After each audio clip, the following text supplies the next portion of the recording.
is what happens to me, what's happening to me tonight and some nights when I'm in here, is that something that is assisted by some outside source, or is this? Yes, you have many guides of which you are unaware that are very active in your field at all times.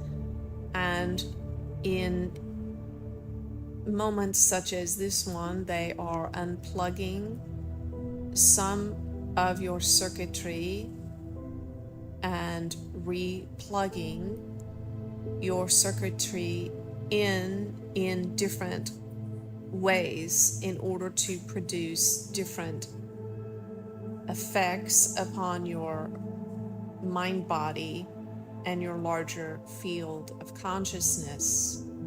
So there is a feeling of being unplugged, and this is an accurate assessment, and then you are being reconnected in more elevated and appropriate ways for what your soul desires to experience in days to come.